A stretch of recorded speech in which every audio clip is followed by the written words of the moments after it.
In 19th century London, a fatal encounter is about to take place.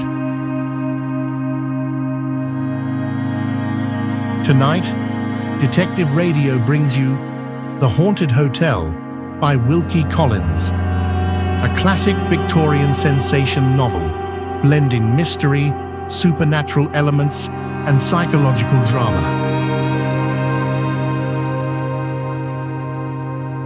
If you like the stories we bring you, please like the video and subscribe so that we can keep bringing you engaging stories from the past.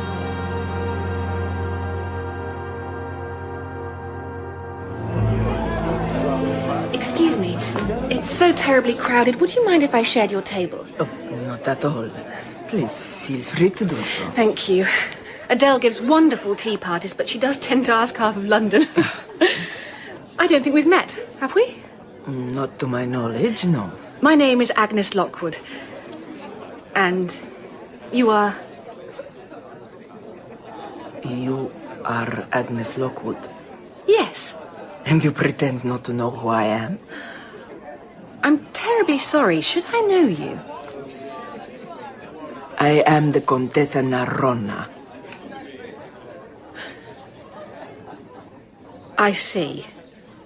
I had no idea. Oh, you must hate me. Of course I don't hate you. No, really. It was made quite clear. I'm aware that you knew nothing of my situation. Will you believe me that when I discovered the truth, I tried to convince him to honor his obligations? Of course I believe you. But it would have made no difference.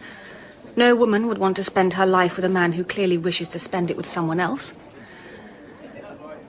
However, in the circumstances, I'm sure it would be better for both of us. Oh, wait. Please.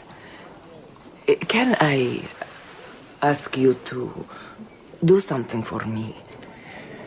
Let me see your face. Oh. If you insist. If you would just lift your veil for a moment. Is that too much to ask? Of course not. There. My face. For what it's worth.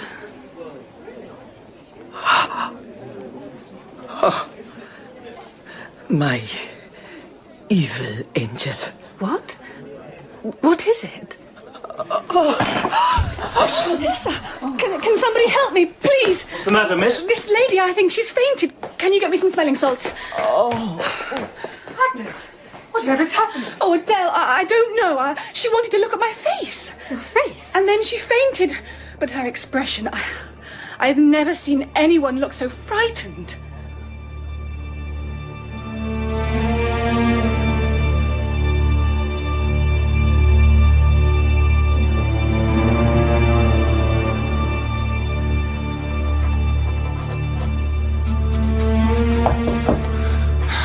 Come in.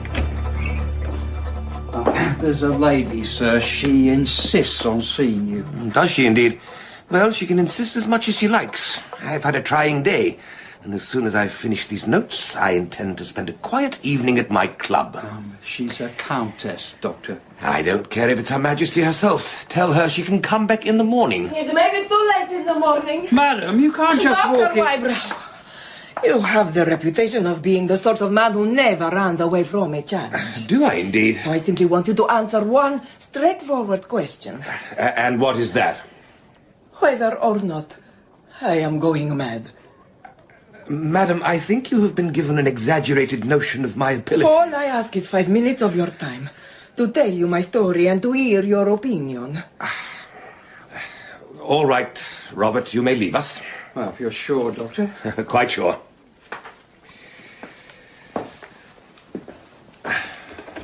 Very well, madam. You have my full attention. Oh, Doctor. This afternoon, I met someone. Someone I had unintentionally wronged. A young Englishwoman who had been engaged to the man I am going to marry. A woman of whose existence I give you my word. I had been totally unaware until after I had agreed to become his wife. I see. Indeed, When I discovered the truth, I insisted that he honored his obligation. But then he showed me a letter from the woman herself. A noble, high-minded letter releasing him from his promises. But also one that made it clear, gently but firmly, that there was no hope under any circumstances of ever renewing their relationship. Go on. He appeals to my compassion. You know what women are. I was too soft-hearted, and we are to be married this very week. I can see this has been very distressing for all parties, Contessa. But you spoke of madness. This afternoon, as I say, I met her by chance. We exchanged a few words. And then, I don't know why, I was seized with a need to study her face, to look into her eyes. But when I looked into them, I felt a terror that I have never felt in the whole of my life. A terror of what exactly? Retribution. I felt at that moment she knew I was going to commit some dreadful crime, and that she would make me pay for it. And then? I fainted. And when I recovered, she was gone. Well, tell me, am I mad? I think the best explanation I can offer is that you feel some sense of understandable guilt towards this woman, which you have tried to rationalize but can't. And that when you met her, it transformed itself into this irrational sense of foreboding. Oh, no. The mind is a strange organ, madam, which we're only just beginning to understand. Is that the best you can do, Doctor? Oh, then, I really am doomed. Why, Brown? You're very late this evening. I'd just about given you up. I was unexpectedly detained by a lady. Really? Well, do sit down and tell me about it, always assuming it's fit for my tender ears. Waiter, bring me a large whiskey, will you? Yes, Doctor? Obviously, the ladies put you through it. Tell me, have you ever heard of the Contessa Nerona? I take it that means you have. And am I to take it that you're the only man in London who hasn't? What a sheltered life you doctors lead. Certainly. I pay very little attention to casual gossip. Was it the Contessa in person who detained you? An extraordinary woman. Fascinating and utterly repellent. As pale as death. And her eyes. At once the cruelest I've ever seen and the saddest. What do you know of her? A great deal, and none of it to the lady's credit. But as you say, you're not partial to casual gossip.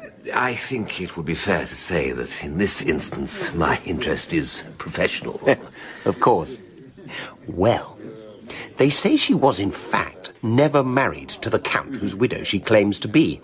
That she narrowly escaped being implicated in a poisoning trial in Vienna. That she was a spy for the Austrians in Milan. And that the man she claims is her brother isn't really her brother at all. What man is this? Your whiskey, sir? Ah, thank you. He calls himself Baron Rivard. Word has it that he's a gambler at every table on the continent. And that most recently Milady herself had to flee Paris under the accusation of running an illegal gambling salon. But I don't understand.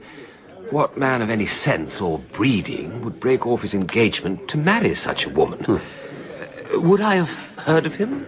That depends if the name Mulberry means anything to you. You're not serious. Never more so. Herbert John Westwick, 1st Baron Mulberry of Mulberry, Kings County, Ireland. That's the fish your Contessa has landed for herself. But the man must be mad. That's the kindest way of looking at it. Oh, Henry, I'm so sorry. I'd no idea you were there. Don't distress yourself, Carstairs. Nothing you can say about my brother that would offend me. Unless, of course, you were foolish enough to try and defend him. It's a sad business, certainly. It's a vile business. The way my brother has treated Agnes is vile, beyond belief. There's no other way of putting it. Quite. Will you join us, Henry? Oh, if I'm not intruding. No, of course not. Wybrow, this is Henry Westwick, Mulberry's youngest brother. How do you do? Except that he is no longer my brother. I told him so to his face. The thing is, Wybrow has just come hot-foot from an interview with the lady herself, the so-called Contessa. Really? May I ask what you made of her, Doctor? I found her to be a very troubled woman. I'm delighted to hear it.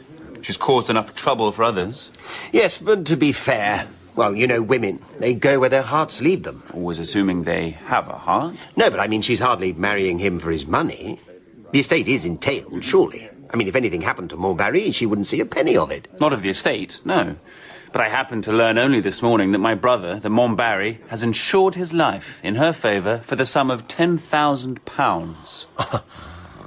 Sounds like Montbarry's walked into a hornet's nest. Well, he only has himself to blame. After the way he's treated poor Agnes, he deserves anything that happens to him. Now, if you'll excuse me, gentlemen. Yes, of course, pleasure to me. Oh, poor young devil. He certainly seems passionate about his brother's behaviour. No. He's in love with the girl himself. With Miss Lockwood? Yes. Well, they're cousins, you know. Agnes practically grew up with Herbert Henry and Francis. He's the middle brother, next in line to the title. And Henry's been sweet on her since they were children. Rumour has it Henry even proposed to her. But she preferred the eldest brother. Agnes felt about Montbarry the way Henry feels about her. Maybe even more passionately. Montbarry and your Contessa between them, they broke Agnes's heart.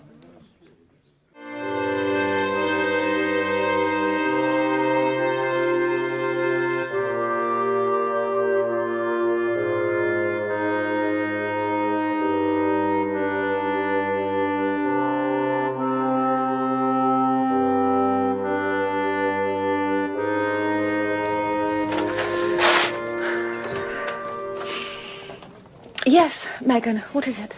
It's Master Henry, Miss Agnes. Wondering if he might have a word with you. I'm not sure if at the moment... He's going away, miss. He wants to say goodbye before he leaves. All right. Show him in. Agnes, my dear, Oh, I'm sorry. I've come at a bad moment. You're burning his letters? You've come at exactly the right moment, Henry. This is the very last one. Oh, there. That's done. Now that they're actually married, it seemed appropriate somehow. Agnes? Did you go to the church? Of course I didn't. How could you even think it? None of the family went. Not even Francis? Well, Francis least of all. He feels even more contempt for Herbert than I do. And even if he wanted to, do you think Susanna would have let him? Oh, Susanna is a dear. She's just written, in fact, asking me to go and stay with the family. Shall you go? I think so. It will help me take my mind off. I understand Montbarry and the Contessa went abroad the day after the marriage. Because no decent person would look them in the face. I think they're in Italy somewhere. They could be in hell for all I care. Forgive me. And now Megan tells me you're going abroad. I'm out of spirits, Agnes. I want a change. Besides, if I stayed here, there are things I might say to you that probably better left unsaid. For the moment, anyway. Excuse me, miss, I'm sorry to disturb, but little Mrs. Ferrari is here, wondering if she might say a few words to you. Of course. Henry, you remember Emily Bidwell, my favourite pupil at the village school. She married an Italian courier named Ferrari, but I'm afraid it hasn't turned out very well. Do you mind my having her in for a minute? I'd be happy to see her some other time. I think probably it's best if I say goodbye. As you wish. Take care of yourself, Henry. This way, sir. Don't be downhearted, Mr. Henry. Try her again when you come back. Well, Emily, what can I do for you? I'm afraid to tell you, miss. Afraid? Have I become some sort of dragon? Is it your husband who's making you afraid? No, miss. In his own way, he's devoted to me and the children. But he has got a temper on him, especially if he's not working. But didn't you tell me he had an engagement to take some ladies to Italy? That fell through, miss. And it's left him last in the queue for any more work that's going. Oh, I'm sorry to hear that. The thing is, miss, if he could be privately recommended... Oh, I see. Because a letter inquiring for a good courier came to the office this morning. 6 months at least, travelling through Italy and then staying on in Venice. Only there are other people ahead of Mr. Ferrari. But if he could send off his testimonials with a special recommendation from you, it might just turn the scales. Why, yes, of course. Who are the people concerned? Emily? Oh, I'm ashamed to tell you, miss. What on earth do you mean? It's Lord Montbarry. Emily! How could you? Oh, I'm sorry, miss. Oh, I beg your pardon. I'm not quite as bad as you think me, but I beg your pardon all the same. No, wait. You must have been desperate to have dared to ask this of me. Oh, money's getting very short, miss. Ferrari's temper's getting shorter. And there are the children. But I expect we'll manage. No. You're right, Emily. It's not really such a terrible thing to ask. Oh, God bless you, miss.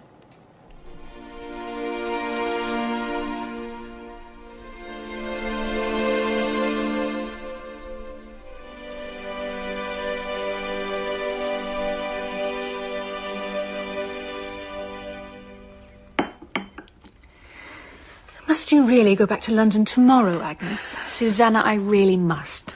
There are things I have to do. We'll all miss you, especially the children. You've been here no time at all. I've been here a good 3 months, Susanna. I can't trespass on your charity any longer. Nonsense. There's no question of charity. Or if there is, we're the ones on the receiving end. Whatever do you mean? The children absolutely adore you. In fact, Francis and I were discussing it only last night, and we were saying... No, you'd probably be offended. Susanna, what are you trying to say? We were wondering what you would think of formalising the arrangement, becoming the children's official governess. There, now I have offended you. No, you haven't. Not in the least. I think it's a wonderful idea. Really? Then you'll do it. Can I think about it? Just for a week or two. Oh, please do. Please do. And you know what travellers we are. I promise you, you'll see the world.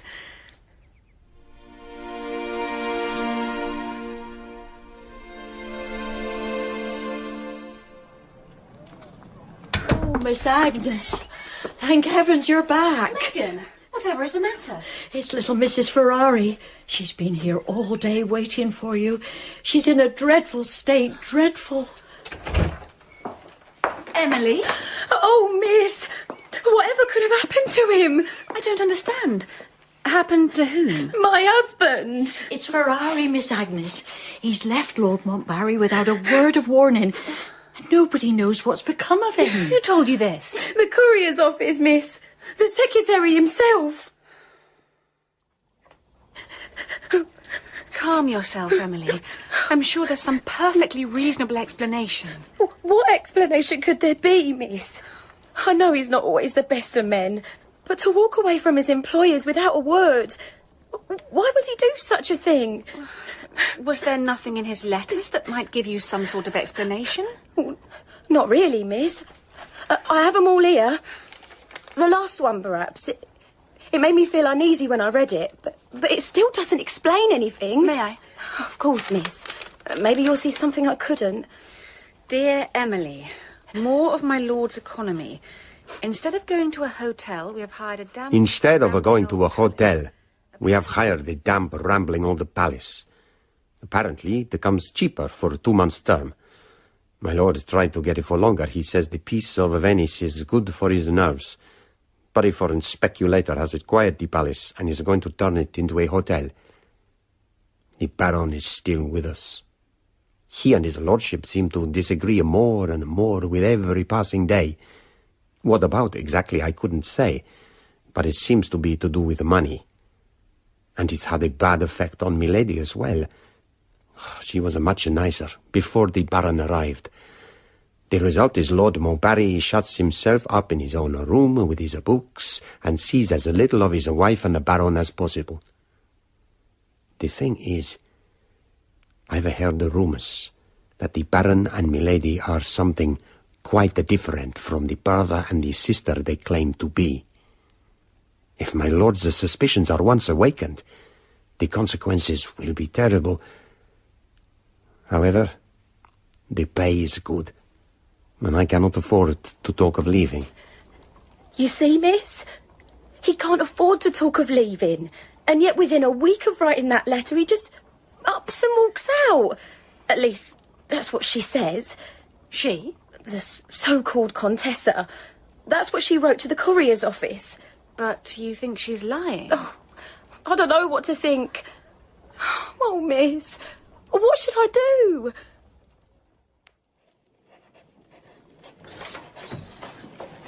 It's Mr. Henry, miss. Ah, Henry! How wonderful! Just the person I wanted to see. Agnes. In fact, I was just writing to you.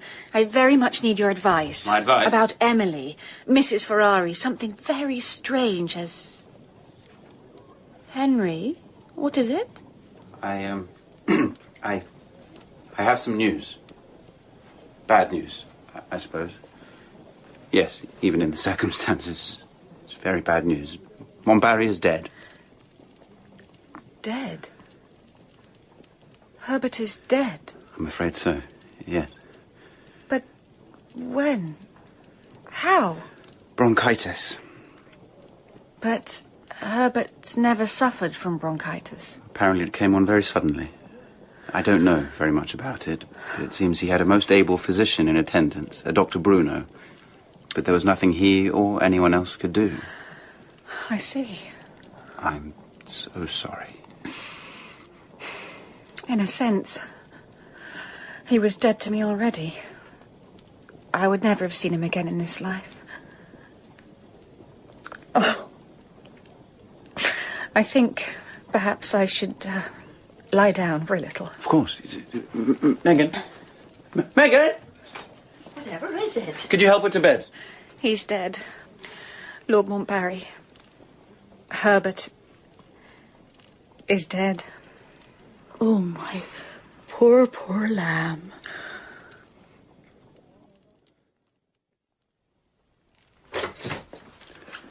How is she? Oh, she'll be all right, sir. I've given her one of my sleeping draughts. Is there anything I can do? No, not at the moment, sir. But come back in the morning. She'll be needing you. What on earth is that? Emily. Where's Miss Agnes? I have to see her. Well, you can't. She's sleeping. Emily? What's all this about? Sir, they've killed him. What? Who are you talking about? That Contessa and her Baron's so-called brother. They've murdered him. Lord Montbarry? No, my husband. The pair of them had done away with Mr. Ferrari. There's no other explanation. What on earth makes you say that? Because of this. It came in the post this morning. A cheque made out in my name for £1,000. No. And this is the note that came with it. To console you for the loss of your husband? You see, sir, it's blood money. What else can it be?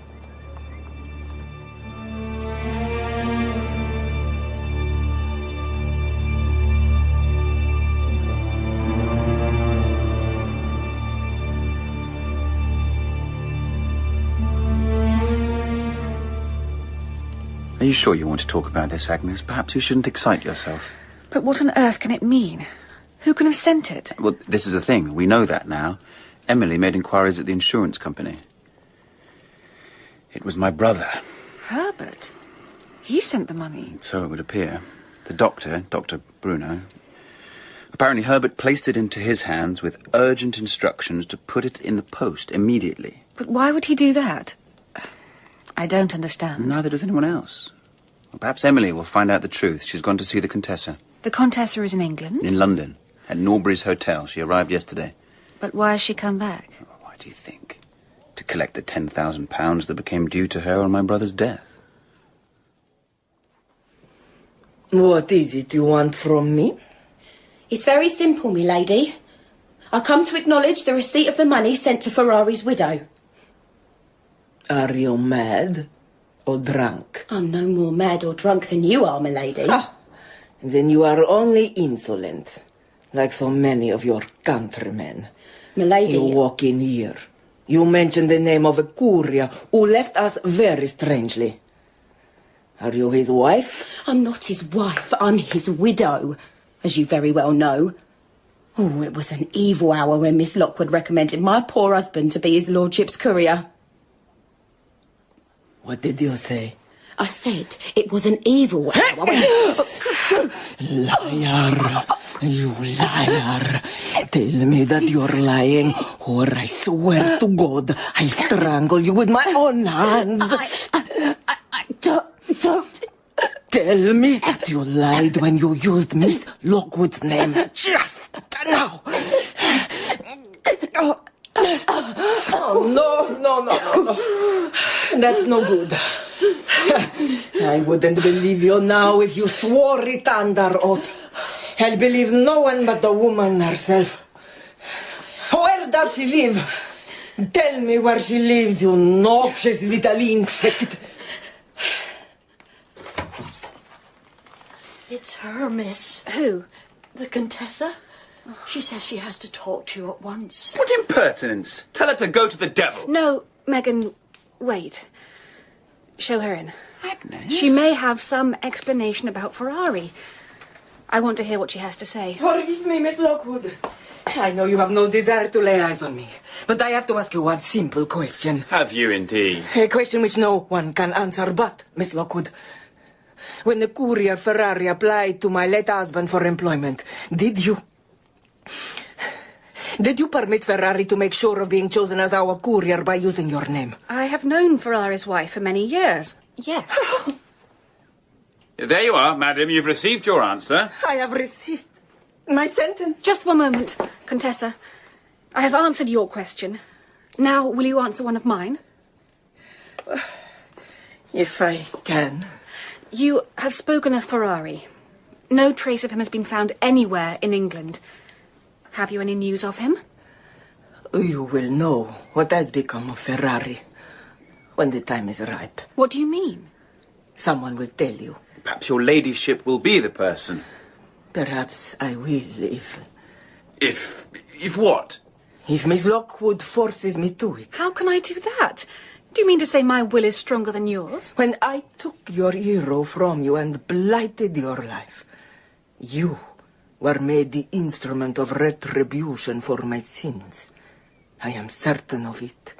Such things have happened before.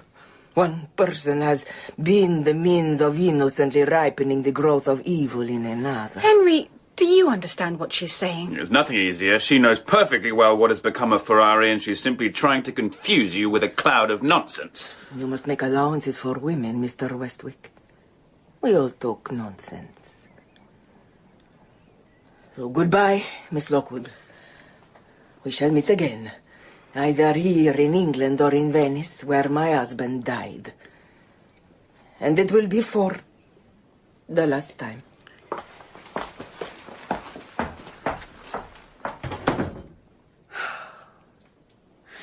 Do you think she is mad? I think she is simply wicked. I believe she came here to enjoy the luxury of frightening you. She has frightened me. I'm anxious about you, Agnes. If I hadn't been here, who knows what that vile woman might have said or done. It's all right, Henry. No, Agnes, please. Listen, I can't bear the thought of you spending your life alone and unprotected, especially after what's happened today. I don't need protecting, Henry. Of course you do. All women need protection. And you must know how I've always dreamed of being the one who does protect you. Please, Henry, don't. Have I offended you? Of course not. And I know how you feel, Henry.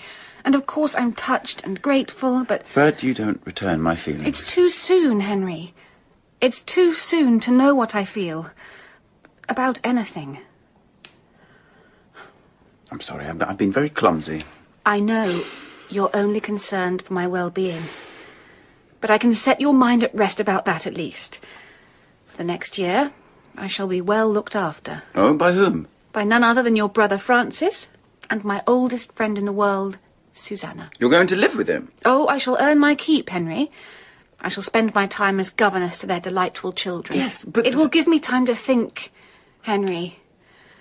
To recover. To sort out the jumble in my poor, confused head. When you say sorted out... Please, Henry. I've no idea what I'll be feeling a year from now. I'm not saying things will be different, and I'm not saying they won't be either. I know it isn't fair, but it is the best I can do. All right, then. A year it is.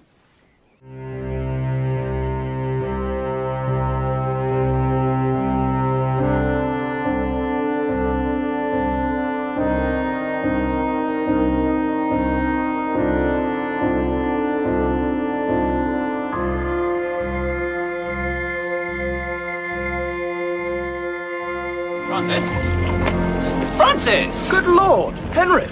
Is it really you? It's really me, big brother. But I had no idea you were in Paris. I wasn't, until an hour ago. I've just got off the train. Well, well. But what are you doing here? What do you think? Come to see my nieces and nephews. Haven't laid eyes on them for over a year. I see. Well, touching as this display of avuncular devotion undoubtedly is, you're sure it isn't their governess you've come to see? Well, Agnes, too, of course. How is she? As sweet and charming as ever. But has she recovered to any degree? You'd better come back to the hotel. Perhaps the sight of you will put some colour in her cheeks. Agnes, are you busy? Not in the least. Simone has taken the children to the Tuileries, and I'm doing my best to correct their mathematics. Good. I've timed it perfectly. I had a surprise for you. Henry! He arrived in Paris this very morning. Agnes, it's wonderful to see you again. Well, I'll leave you to it. I have various things I must attend to.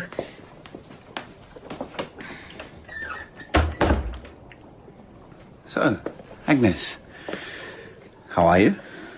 As you see me, Henry, how do I appear to you? Not terribly happy, I must say. No. I thought with all the time that's gone by, you might have come to a different frame of mind. Did you?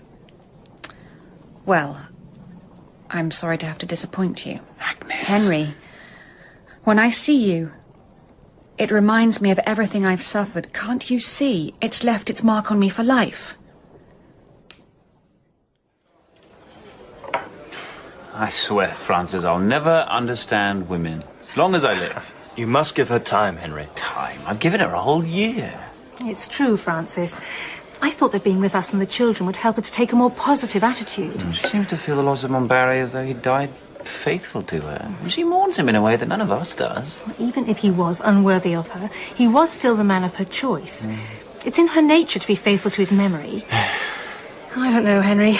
Perhaps things will change when we get to Venice. Venice? It's our next port of call. We're going to try out this wonderful new hotel everyone's talking about, the Palace. Perhaps the change will have a beneficial effect on Agnes. For heaven's sake, Herbert died in Venice. It will only make matters worse. Or it might bring things to a head, enable her to say goodbye to him once and for all. Henry, I've just had the most wonderful idea. Why don't you come with us to Venice? What? That's an excellent idea. Why don't you do that, little brother? Stay here for the next couple of weeks, and then we can all travel together. The idea doesn't seem to appeal. No, it's not that, is it? Just, I don't think Agnes would relish my company at the moment. I seem to irritate her, to say the least of it. I think it's wiser if I make my farewells. All right, then. You leave. Go on to Venice ahead of us. And meanwhile, I'll use all my best efforts on Agnes, try and convince her she's done her duty by Montbarry's memory, and that it's time she was free to think about her own happiness. By the time we join you, she might be in a different frame of mind. What do you think?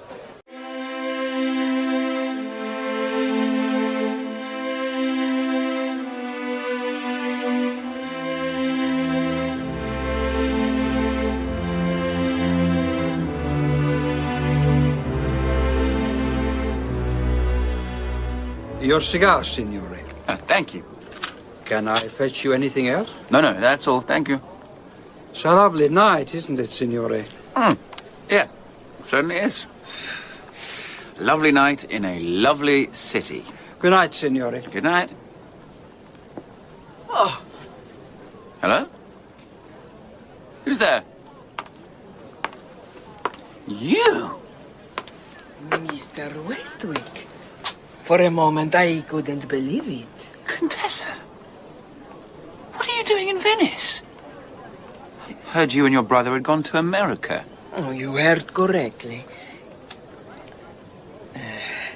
May I sit down? I'm smoking a cigar. I like cigars. Well, sit down then. I can't stop you. Thank you. So I take it you lost your appetite for things American? I lost more than my appetite. I lost my companion. I see. He found more congenial company? Another sister, perhaps? He died. Oh dear. Shot to death in a gambling saloon? My brother died no extraordinary death, Mr. Westwick.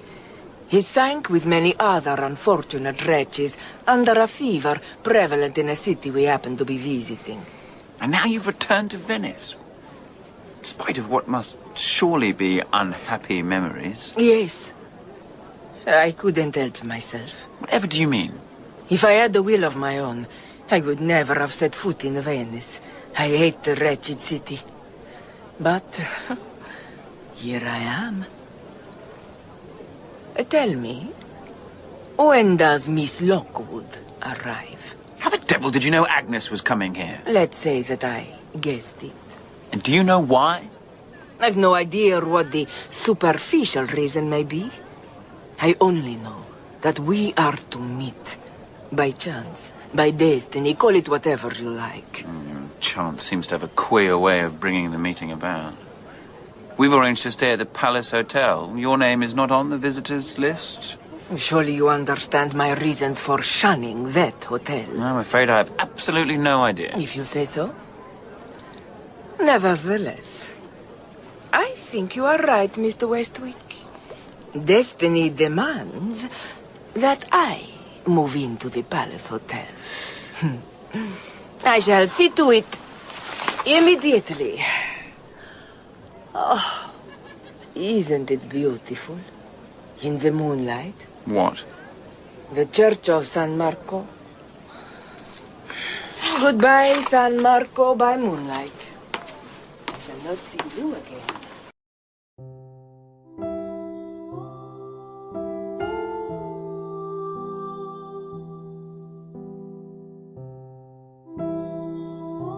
He's here? In Venice? More than that. She's moved into the palace. But that's absolutely dreadful. Well, we can't possibly stay in the same hotel as that woman. I suppose we shall just have to move bag and baggage. Oh, don't be absurd, Francis. I'm sorry, but there really is no need for it. Are you sure, Agnes? Quite sure. Henry, have you actually talked to the wretched woman? I exchanged a few words with her, yes. Well, perhaps you can persuade her to move. She must see the situation is impossible. I think that might be rather difficult. I got the impression that she booked in here with the specific intention of seeing Agnes. You, boy, come here. Yes, Signora, how can I be of service? Tell me, do they pay you good wages for the job you do? The money is poor, Signora, but the tips sometimes can be very good. Ah, yes, the tips. What would you say to 100 lira?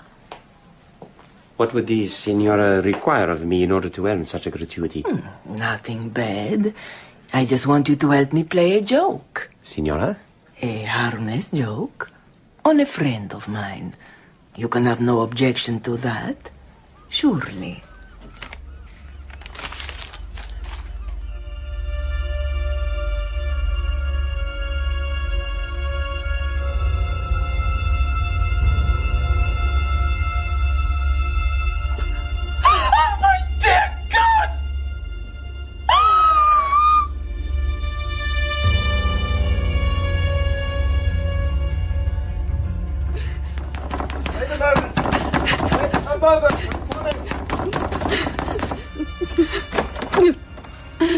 Agnes, my dear, whatever is it? Oh, Francis.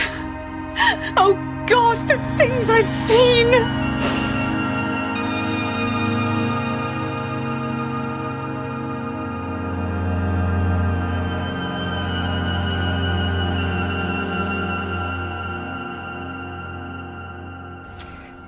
another sip, my dear?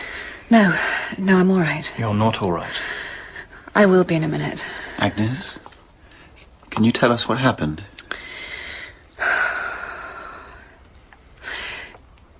It was the room. I had to sleep in a different room. Why? There'd been some sort of accident in mine. So they took me to another room. Room 14. I felt uncomfortable in it from the start. I don't know why. It was a perfectly decent, well-furnished room. But there was something about it, something oppressive. Nevertheless, I got into bed, and after a little while I managed to get to sleep. And then, when I woke up... You! What are you doing here? It was the Contessa, sitting in a chair opposite the bed, looking straight at me. Except she wasn't looking at me, she was asleep. Either that, or she'd fainted. Wake up! How dare you? How did you get in? I shouted at her, but she didn't answer. Didn't stir, just went on sitting there. Leave the room! I'll call for help! But still, she didn't move. And then... Oh, dear God, I shall never forget it. Agnes, dear. No, I'm all right.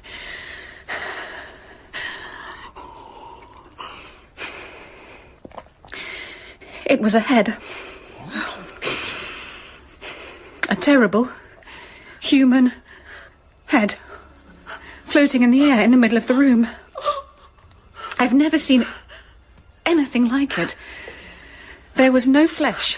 The skin was stretched tight over the bones and dark, like the skin of a mummy. The eyes were closed. The lips, oh, horrible blue lips, were pulled back from the teeth in a terrible grin. For a moment it seemed suspended between the floor and the ceiling, and then it started to descend towards me. Oh, my dear God!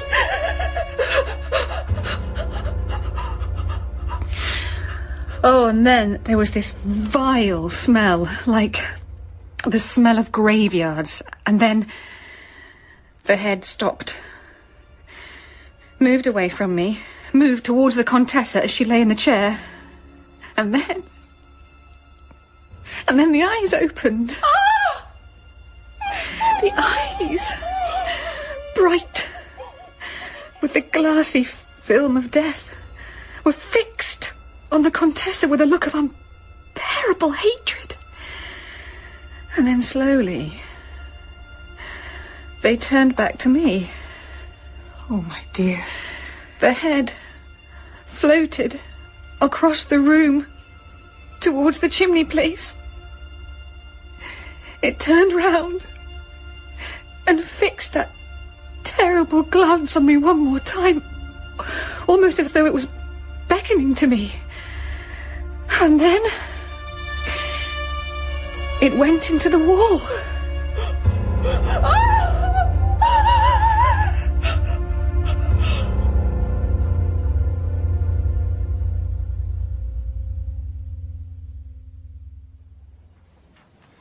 And you say this is where the head disappeared? Just there, at this very spot. Sounds surprisingly hollow. Does that mean anything? Well, there are two possibilities. Either Agnes dreamt the whole thing. It wasn't a dream. Oh, I only wish it was. Or the thing was trying to tell her something. Draw attention to whatever lies behind this wall. I think we should get hold of the manager. Persuade him by whatever means we can to let us take the plaster down. Ah, Henry. I've just learned the most extraordinary thing. I was talking to the servant who made you change rooms last night. I put the fear of God into him, and he finally told me the truth. About what? There was nothing wrong with your original room. He was paid to trick you into sleeping here last night. Paid by whom? By the Contessa. I'm right, aren't I, Henry? You are. She wanted me to sleep here last night. She wanted me to see what I saw. I think it was her way of confessing. Confessing to what? I shudder to think. Well, one thing. The misbehaviour of one of his employees might give us a little leeway with the manager. All right. Stand well back.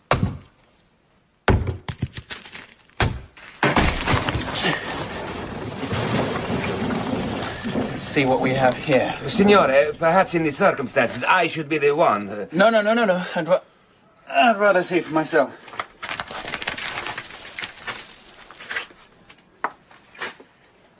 Henry? Just a moment. Oh, Well? there's a body. Oh. It's a man. Just about all you can tell. It's rotted away to almost nothing. Terrible. Can I see? No, you most certainly cannot. Stay there. There's no point, anyways. There's nothing anyone could identify him by. Hardly any face, clothing. He must have been there well over a year. Ah, over a year. Does that signify? I was merely thinking, Signore, that the hotel has only been open a few months. Whoever is responsible for this terrible thing, it must have been before that time. But surely during the rebuilding. No, Signore. This part of the palace was left unaltered. Some decorating, yes, but the structure was left exactly as it was. Ferrari. What? What do you mean? In his last letter to Emily, Ferrari said Herbert was angry because he could only rent the palace for a few months. It was going to be turned into a hotel.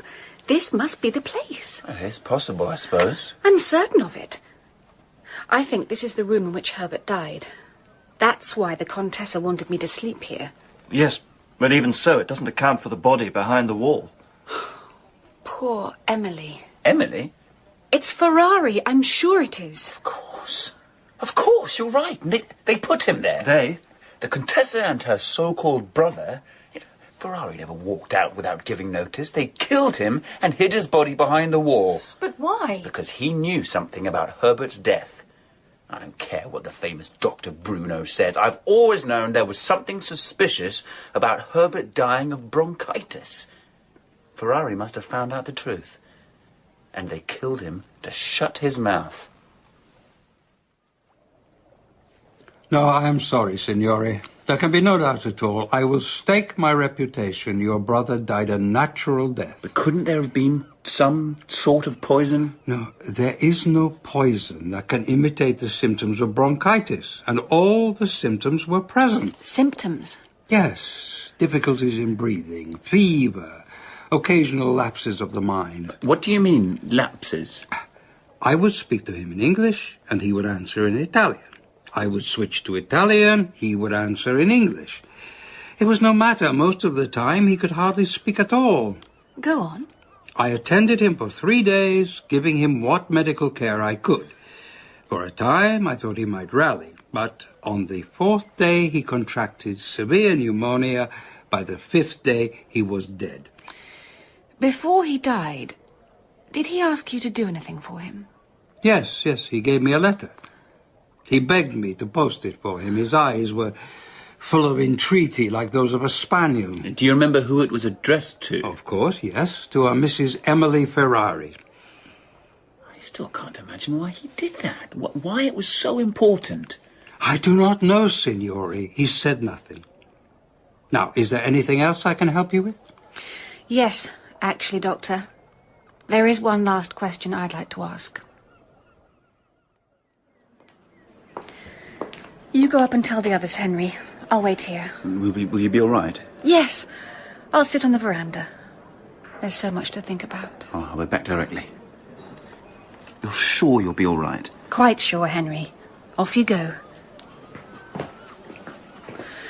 Mr. Lockwood. Oh, yes. What is it? I have a message for you from the Contessa Narona. It's a little strange. Perhaps you will understand it. What did she say? She said it was time for you to keep your final appointment.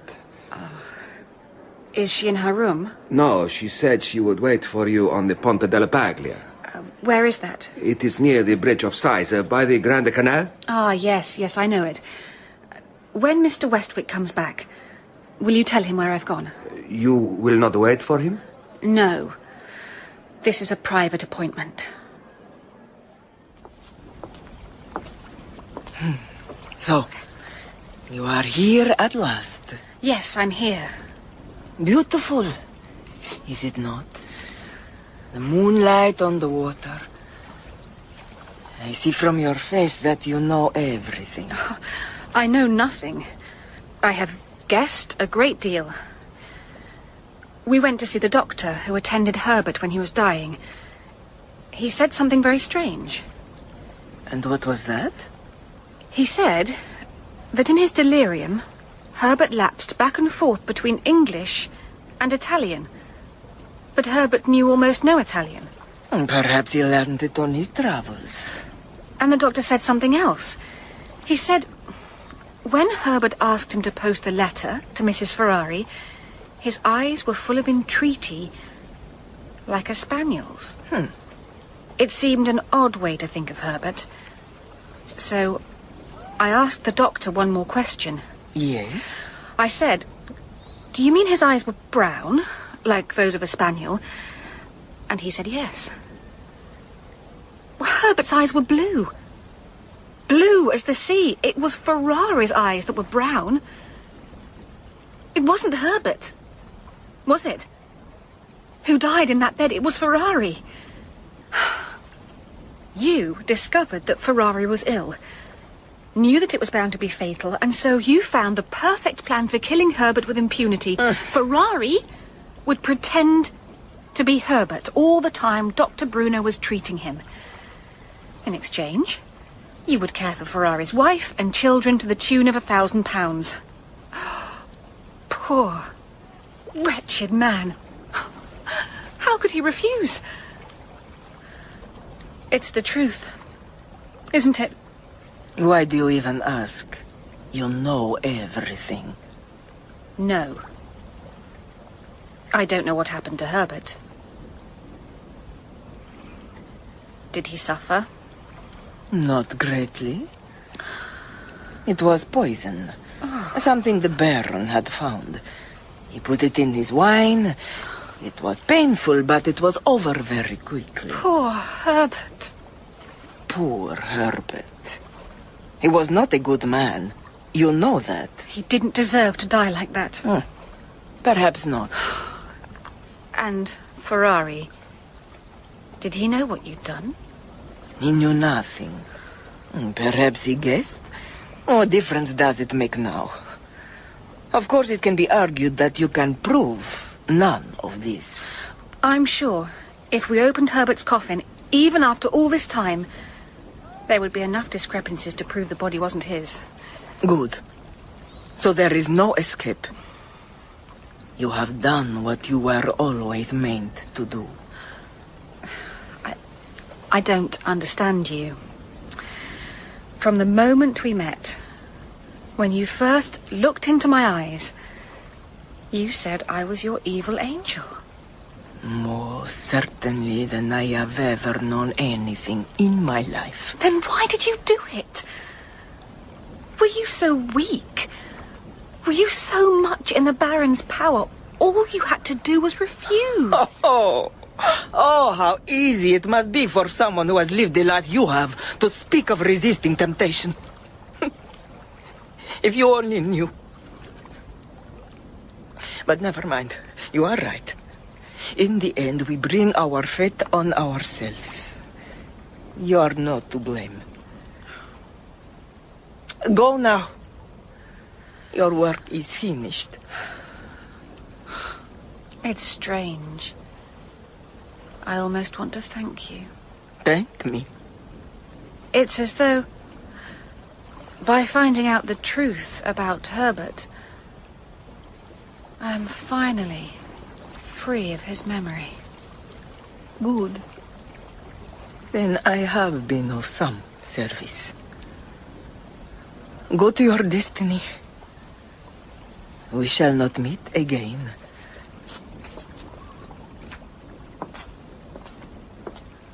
Pray for me.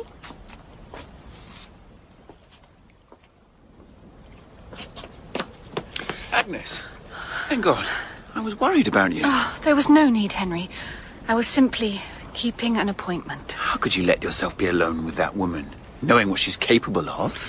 It's done now, Henry. It's finished. Finished? It's only just begun. I'm going straight to the authorities to tell them everything we know.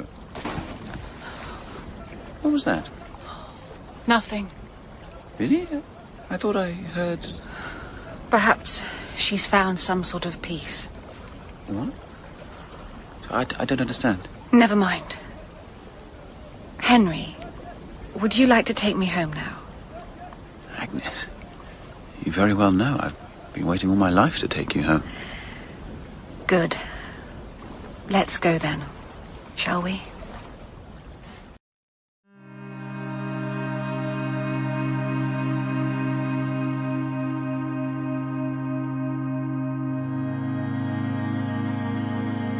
You are listening to The Haunted Hotel, written by Wilkie Collins.